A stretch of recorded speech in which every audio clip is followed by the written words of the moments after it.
Pourquoi Jésus a-t-il craché par terre pour guérir un aveugle? Derrière ce geste étrange se cache une révélation incroyable. Vois-tu, à l'époque, naître aveugle, c'était comme une malédiction. D'ailleurs, les disciples vont poser cette question à Jésus, mais qui a péché, lui ou ses parents? Vois-tu, dans la tradition juive, un enfant qui était atteint d'un handicap pouvait être rejeté par ses parents dès ses 13 ans. Et quand on croisait un homme comme lui, on crachait par terre pour signifier qu'il était maudit. Imagine un seul instant, toute sa vie, cet homme avait grandi avec le rejet, l'humiliation, avec l'idée qu'il était indigne de Dieu. Toute sa vie, on lui a craché devant pour manifester qu'il était maudit.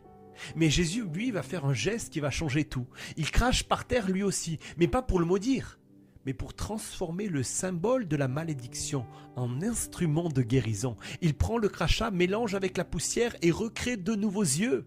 En d'autres mots, ce que la culture utilisait pour l'humilier, Jésus va l'utiliser pour le restaurer. Et c'est pareil pour toi.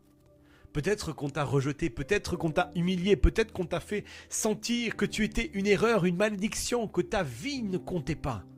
Mais laisse-moi te dire, Jésus est celui qui transforme le rejet en adoption, la honte en témoignage, la malédiction en bénédiction. Ce que les autres ont utilisé pour t'écraser, lui, il l'utilise pour te relever.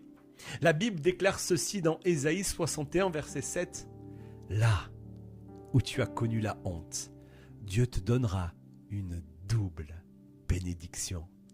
Là où tu as souffert l'humiliation, il remplira ton cœur de joie et d'allégresse. Même si les hommes t'ont rejeté, Dieu te choisit et fait de toi une pierre précieuse dans son édifice.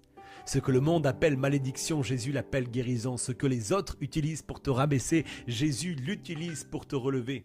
Ton rejet n'est pas la fin de ton histoire, mais c'est le début de ton témoignage.